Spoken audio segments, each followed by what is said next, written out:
এটাই ইসলাম। অসুস্থ, আপনি যদি শুধু দোয়া চান সুস্থ হবেন। চিকিৎসা করা সুন্নাহ। যেই রোগ হয়েছে ওই রোগের চিকিৎসা নেওয়া কি সুন্নাহ। আল্লাহর হাবিব অসুস্থ হলে চিকিৎসা নিতেন।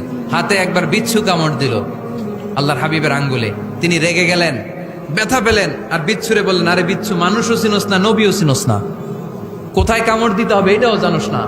কিন্তু কামড় যখন দিয়ে ফেলছে বিশ্বনবী ব্যথা পাচ্ছেন। বিশ্বনবী সূরা ইখলাস পড়ে ফাতিহা পড়ে ফু দিতে লাগলেন। আর আম্মাজান আয়েশাকে বললেন, লবণের পানি গরম দিয়ে ঢালতে থাকো। আম্মাজান আয়েশা লবণের পানি আনলেন। লবণের গরম পানির ভেতরে সোডিয়াম ক্লোরাইড আছে, ন্যাচারাল পেইন কিলার, ব্যথা নাশ করে।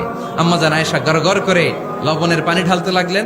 আল্লাহর হাবিব কোরআন পরে ফু দিতে লাগলেন। পানি ঢালা শেষ, গড়গড় করে লবণের পানি ঢালা শেষ, বিশ্বনবীর দোয়া পড়া শেষ, এর মধ্যে আঙ্গুলের ব্যথাও শেষ। কারণ দুইটার সমন্বয় হয়েছে, দোয়াও আছে, দাওয়াও